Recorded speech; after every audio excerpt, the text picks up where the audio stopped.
नमस्कार दोस्तों। भारत में आज भी 70 से 80% लोग फिक्स्ड डिपॉजिट यानी जिसे हम एफडी के नाम से भी जानते हैं, एफडी में अपना पैसा इन्वेस्ट करते हैं। आजकल ये ट्रेंड बहुत कम हो गया है क्योंकि लोगों को इन्वेस्टमेंट के और अदर टूल्स के बारे में पता लग गया है धीरे-धीरे, तो लोग उनकी तरफ जाने लग गए हैं जैसे कि म्यूचुअल फंड्स हो गए या और भी अलग-अलग तरीके हैं या गोल्ड में। लेकिन फिर भी आज भी बहुत लोग एफडी में इन्वेस्ट करते हैं। लेकिन आई एम श्योर कि उनमें से मैक्सिमम लोगों को ये नहीं पता होता कि एफडी में जो भी आप इन्वेस्टमेंट करते हैं, उसमें जो भी आपको इंटरेस्ट मिलता है, वो इंटरेस्ट टैक्सेबल होता है। मैक्सिमम लोगों को ये पहली बात तो ये नहीं पता होता कि वो टैक्सेबल होता है और दूसरी बात टैक्सेबल होता है तो उनको आपको कितना टैक्स देना पड़ सकता है। तो आज इस छोटे से वीडियो में हम यही बात करेंगे कि अगर आप एफडी करवाते हैं तो आपको जो इंटरेस्ट मिलने वाला है, उसके ऊपर आपको कितना टैक्स लग सकता है और ये जानकारी आपके लिए होना बहुत ज़रूरी है अगर आप रेगुलरली एफडी करवाते हैं तो।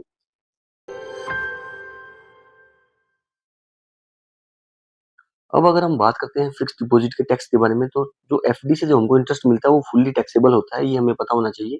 सेक्शन 194 ए के अंडर ये चार्ज होता है। उससे बड़ी बात ये है कि जो टैक्स चार्ज होता है वो as per slab of income charge होता है। यानी अगर आप 10% के टैक्स स्लैब में आते हैं तो आपको 10% चार्ज होगा, आपको 30% टैक्स स्लैब में आते हैं तो आपको 30% चार्ज होगा। क्यों होगा?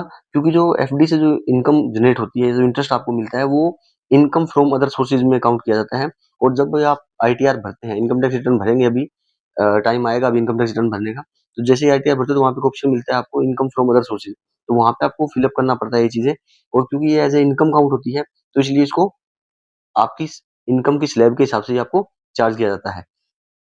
अब अगर टैक्स की बात करें तो अगर आपका किसी 1 साल के अंदर एफडी का जो आपका इंटरेस्ट मिल रहा है वो ₹40,000 या इससे कम है, यानी 40,000 से अगर कम है आपका जो भी इंटरेस्ट का इनकम है, तो आपको कोई भी टैक्स नहीं देना है उस साल के लिए, ये आपको ध्यान देने की ज़रूरत है। अगर आपको 40,000 से ज़्यादा की इनकम हो रही है इंटरेस्ट इनकम एफडी से, तही तभी आपको इंटरेस्ट चार्ज होगा और आपको टैक्स देना पड़ेगा उस एफडी पर। अब एफडी के ऊपर जो टैक्स लगता है उसमें बैंक जो होता है डायरेक्टली आपका टीडीएस काटता है यानी फ्लैट 10% के रेट पे काट लेता है पहले ही जब वो इंटरेस्ट क्रेडिट करता है। यानी कि जब बैंक जो 10% जो काटता है वो इंटरेस्ट जब क्रेडिट करता है उसके टाइम में काटता है ना कि एफडी की मैच्योरिटी के टाइम पे। तो यहाँ पे आपको एक चीज़ ध्यान देने की ज़रूरत है कि जब आप एफडी 1 साल की करवाते हैं तो ज़्यादा दिक्कत नहीं आएगी आपको। लेकिन अगर आप लॉन्ग टर्म की एफडी करवाते हैं जैसे 3 साल, 5 साल या उसके ज़्यादा की एफडी करवाते हैं, तो आपने देखा भी होगा कि जो बैंक होता है वो आपका जो टीडीएस है, जो 10% के रेट पे काटेगा वो हर साल काटेगा, जबकि आपको इंटरेस्ट हर साल आपके अकाउंट में नहीं मिलेगा। इंटरेस्ट आपको क्या करता है जब एफडी आपकी मैच्योर होती है, मैच्योरिटी के टाइम पे आपका टोटल जो आपका इंटरेस्ट बनता है उस एफडी का उतने साल का, वो मिला के आपको मैच्योरिटी के टाइम पे दे देता है बैंक। लेकिन इंटरेस्ट आपका हर साल काटता है वो, उस पर्टिकुलर जो आपको इंटरेस्ट मिलने वाला है 1 साल के हिसाब से। तो ये आपको ध्यान देने की ज़रूरत है कि बैंक जो है वो जब इंटरेस्ट क्रेडिट होता है 1 साल के अंदर तो हर साल के बाद काट लेता है। अब यहाँ पे बहुत लोगों का डाउट आता है और बहुत लोग समझते हैं कि ऐसा कर सकते हैं हम कि जैसे हमने बात की ₹40,000 तक का कोई टैक्स नहीं होता है, तो लोग समझते हैं कि कहीं किसी केस में उसका जो एफडी का इंटरेस्ट है, वो 40,000 बन रहा है एक एफडी पे, 5 लाख 7 लाख की एफडी पे, तो वो क्या करते हैं कि 2 या 3 अलग-अलग बैंक अकाउंट खोल लेते हैं और उनमें छोटी-छोटी एफडी करवा देते हैं, ताकि उससे क्या होता है कि आपकी जो इंटरेस्ट बनता है वो 40,000 से कम हो जाए। तो आपको टैक्स नहीं देना पड़ेगा। लेकिन ये बहुत गलत है और ये बहुत ही रॉन्ग प्रैक्टिस है, इससे आपको बचना है। क्यों? क्योंकि आजकल जब से ये कोर बैंकिंग सॉल्यूशंस आ गए हैं सीबीएस यानी कि सारे बैंक्स इंटरकनेक्टेड हो गए हैं और आपका जो बैंक है, वो आपके पैन नंबर से लिंक हो गए हैं। ये बहुत लोग होते हैं जो अनजाने में गलती कर देते हैं।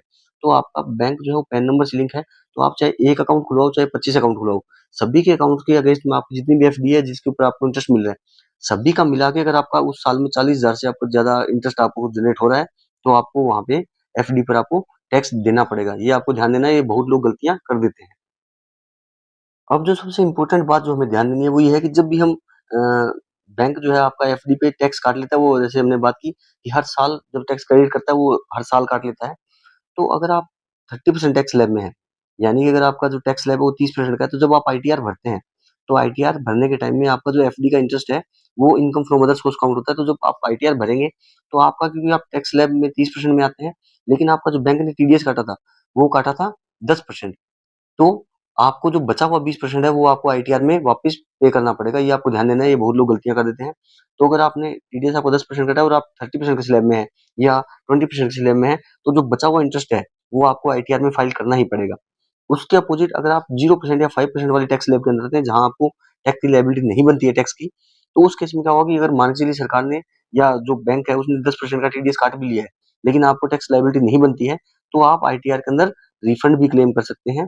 ये भी आपको पता होना चाहिए।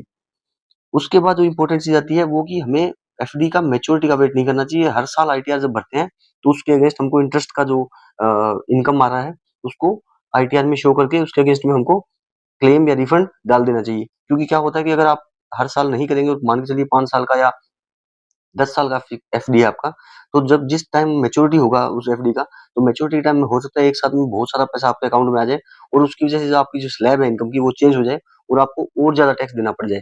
तो इसलिए जो बहुत लोग गलतियाँ करते हैं, ये आपको नहीं करनी है, और ये मैच्योरिटी का वेट नहीं करना है। हर साल आपको जो एफडी के अंदर जो टैक्स है उसका बेनिफिट उठाना है, या फिर आपको क्लेम लेना है, जैसा भी करना है वो आप हर साल दर साल कीजिए। आपको मैच्योरिटी का वेट नहीं करना है।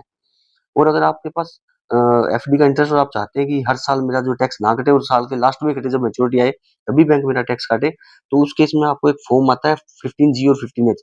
ये दोनों फॉर्म आपको चार्टर्ड अकाउंटेंट यानी सीए से साइन करवा के आपको बैंक में डिपॉजिट करना पड़ेगा। तो बैंक आपका हर साल जो आपका टैक्स काटता है वो टैक्स नहीं काटेगा, और फाइनल जब मैच्योरिटी होगी तभी वो एक साथ पूरा टैक्स काट लेगा। तो ये चीजें हैं जो आपको एफडी के टाइम जब टैक्स लगता है तो आपको ध्यान देनी है।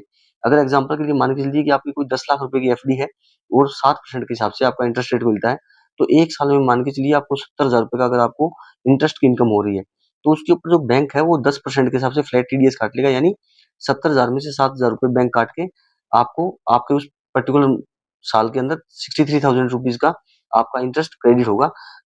अब वो क्रेडिट होगा, वो आपको उस अकाउंट में क्रेडिट नहीं होगा, लेकिन वो 63,000 के हिसाब से आपको लास्ट में मैच्योरिटी के टाइम पे मिल जाएगा।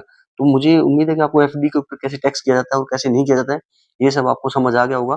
फिर भी आपको किसी भी तरह का डाउट रहता है तो आप हमारे कमेंट सेक्शन में रीच कर सकते हैं हमको। ये बहुत इंपॉर्टेंट टॉपिक है, और बहुत लोग गलतियां करते हैं इस बारे में।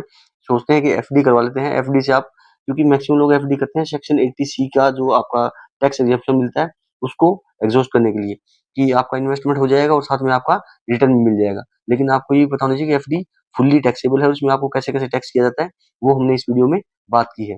तो अगर आपको हमारा कंटेंट पसंद आता है और आप इसी तरह के इन्फॉर्मेटिव कंटेंट के लिए हमारे चैनल के साथ इसी तरह बने रहें।